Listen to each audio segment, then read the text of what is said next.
आदित्य हृदय स्तोत्र श्री वाल्मीकि रामायण के युद्ध कांड का 105वां सर्ग आदित्य हृदय स्तोत्र है। रावण के अमोघ शक्तियों के सामने क्लांत और हताश भगवान राम को युद्ध में विजय प्राप्त करने के लिए सम्रांगण में अगस्त्य ऋषि ने स्वयं द्वारा रचित भगवान सूर्य के इस स्तोत्र का वर्णन किया है। इसके जप के बाद ही श्री राम द्वारा रावण का वध संभव हुआ। इस स्तोत्र को अगर हम भगवान सूर्य का ध्यान करते हुए 3 बार इसका पाठ करते हैं तो हमें किसी भी क्षेत्र में विजय प्राप्त हो सकती है। आदित्य हृदय स्तोत्रम। उधर श्री रामचंद्र जी युद्ध से थककर चिंता करते हुए रणभूमि में खड़े थे। इतने में रावण भी युद्ध के लिए उनके सामने उपस्थित हो गया। यह देख भगवान अगस्त्य मुनि, जो देवताओं के साथ युद्ध देखने के लिए आए थे, श्री राम जी के पास जाकर बोले, सबके हृदय में रमण करने वाले महाभाव राम, यह सनातन गोपनीय स्तोत्र सुनो। वत्स, इसके जप से तुम युद्ध में अपने समस्त शत्रुओं पर विजय पा जाओगे।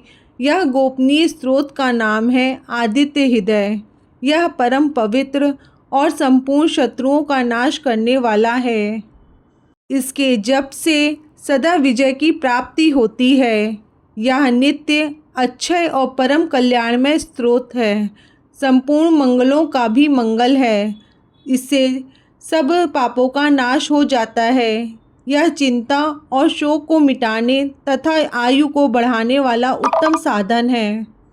भगवान सूर्य अपनी अनन्य किरणों से सुशोभित हैं। ये नित्य उदय होने वाले देवता और असुरों से नमस्कृत विवस्वान नाम से प्रसिद्ध प्रभा का विस्तार करने वाले और संसार के स्वामी हैं। तुम इनका पूजन करो। संपूर्ण देवता इन्हीं के स्वरूप हैं। ये तेज की राशि तथा अपनी किरणों से जगत को सत्ता एवं स्फूर्ति प्रदान करने वाले हैं।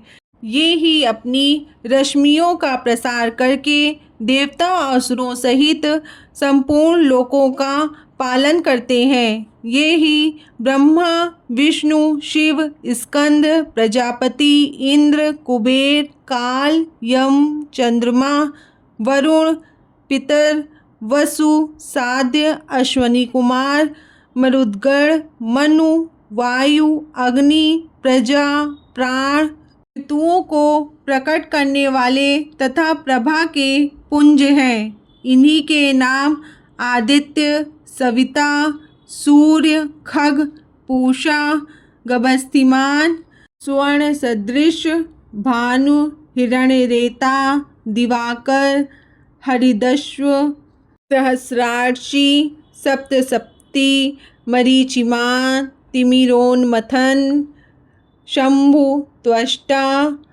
मार्तंडक, अंशुमान, हिरण्यगर्भ, शिशिर, तपन, अहस्कर, रवि, अग्निगर्भ, आदित्यपुत्र, शंख, शिशिरनाशन, व्योमनाथ, तमोभेदी, ऋग, यजु और सामवेद के पारगामी, घनवृष्टि, अपामित्र, विंध्यवीथि, प्लवंगम, आतपी, मंडली, मृत्यु, पिंगल, सर्वतापन, कवि, विश्व, महातेजस्वी, रक्त, सर्वभवोद्धव, नक्षत्र, ग्रह और तारों के स्वामी, विश्व भावन, तेजस्वियों में भी अति तेजस्वी तथा द्वादशात्मा है।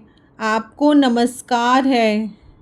पूर्व गिरि उदयाचल तथा पश्चिम गिरि अस्ताचल के रूप में आपको नमस्कार है। ज्योतिगणों के स्वामी तथा दिन के अधिपति, आपको प्रणाम है। आप जय स्वरूप तथा विजय और कल्याण के दाता हैं। आपके रथ में हरे रंग के घोड़े जुते रहते हैं। आपको बारंबार प्रणाम है। सहस्रों किरणों से सुशोभित भगवान सूर्य आपको बारंबार नमस्कार है। आप आदित्य के पुत्र होने के कारण आदित्य नाम से प्रसिद्ध हैं। आपको नमस्कार है। उग्र वीर और सारंग सूर्यदेव को नमस्कार है। कमलों को विकसित करने वाले प्रचंड तेजधारी मार्तंड को प्रणाम है। आप ब्रह्मा शिव और विष्णु के भी स्वामी हैं। सुर आपकी संज्ञा है। यह सूर्यमंडल आपका ही तेज है। आप प्रकाश से परिपूर्ण हैं। सबको स्वाहा कर देने वाला अग्नि आपका ही स्वरूप है। आप रौद्र रूप धारण करने वाले हैं। आपको नमस्कार है। आप अज्ञान एवं अंधकार के नाशक, जड़ता एवं शीत के निवारक तथा शत्रु का नाश करने वाले हैं। आपका स्वरूप अप्रमेय है। आप कृतघ्नों का नाश करने वाले, संपूर्ण ज्योतियों के स्वामी और देवस्वरूप हैं। आपको नमस्कार है। आपकी प्रभा तपाए हुए स्वर्ण के समान है। आप हरि और विश्वकर्मा हैं। तम के नाशक, प्रकाश स्वरूप और जगत के साक्षी हैं। आपको नमस्कार है। रघुनंदन, ये भगवान सूर्य ही संपूर्ण भूतों का संहार, सृष्टि और पालन करते हैं। ये ही अपनी किरणों से गर्मी पहुँचाते और वर्षा करते हैं। ये सब भूतों में अंतर्यामी रूप से स्थित होकर उनके सो जाने पर भी जागते रहते हैं। ये ही अग्निहोत्र तथा अग्निहोत्री पुरुषों को मिलने वाले फल हैं। देवता, यज्ञ और यज्ञों के फल भी ये ही हैं। संपूर्ण लोकों में जितनी क्रियाएं होती हैं, उन सब का फल देने में ये ही पूर्ण समर्थ है। राघव, विपत्तियों में, कष्ट में, दुर्गम मार्ग में तथा और किसी भय के अवसर पर जो कोई पुरुष इन सूर्यदेव का कीर्तन करता है, उसे दुख नहीं भोगना पड़ता। इसलिए तुम एकाग्रचित होकर इन देवाधिदेव जगदीश्वर की पूजा करो। इस आदित्य हृदय का 3 बार जप करने से कोई भी युद्ध में विजय प्राप्त कर सकता है।